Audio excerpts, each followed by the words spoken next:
Bonjour à tous, voici une petite vidéo pour vous parler du triangle isocèle et de ses angles. Tout d'abord, il y a deux propriétés à connaître. La première propriété, c'est que si un triangle est isocèle, alors les angles de sa base ont la même mesure. La deuxième propriété, c'est que si un triangle a deux angles de même mesure, alors il est isocèle. Faisons un premier exemple. Que peut-on dire des angles BAC et BCA dans ce triangle? Je remarque que ce triangle a deux côtés de la même mesure, BA et BC. C'est ce que le codage m'indique. Un triangle qui a deux côtés de la même mesure, c'est ce qu'on appelle un triangle isocèle. Donc je vais pouvoir dire que je sais que ABC est un triangle isocèle. Et je peux même préciser qu'il est isocèle en B, car le sommet entre les deux côtés de la même mesure, c'est le sommet B. Ce début de je sais que doit être le début de ma propriété. J'utilise si un triangle est isocèle.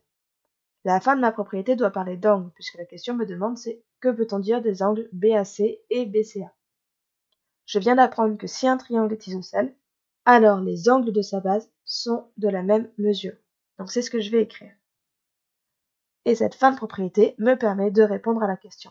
Les angles de la base ont la même mesure, donc ici, l'angle BAC et l'angle BCA sont égaux. C'est ma conclusion. Je peux rajouter sur ma figure le codage qui correspond. Faisons un deuxième exemple. Nous avons de nouveau un triangle ABC, et cette fois-ci on sait que les angles ABC et ACB sont égaux. Et on nous demande la nature du triangle ABC, c'est-à-dire est-ce que c'est un triangle isocèle, équilatéral, rectangle ou quelconque. Donc, dans le je sais que, je vais mettre la seule information que je connais, le fait que les angles ABC et ACB sont égaux. Ça va être le début de ma propriété. J'utilise si un triangle a deux angles de même mesure. J'aimerais avoir une réponse qui finit avec la nature d'un triangle, donc le triangle est.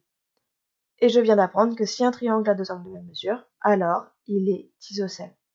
Cela va me donner ma conclusion. Je sais que le triangle que j'avais au début, ABC, est isocèle. Je peux même rajouter qu'il est isocèle en A, car les angles de même mesure doivent être les angles de sa base.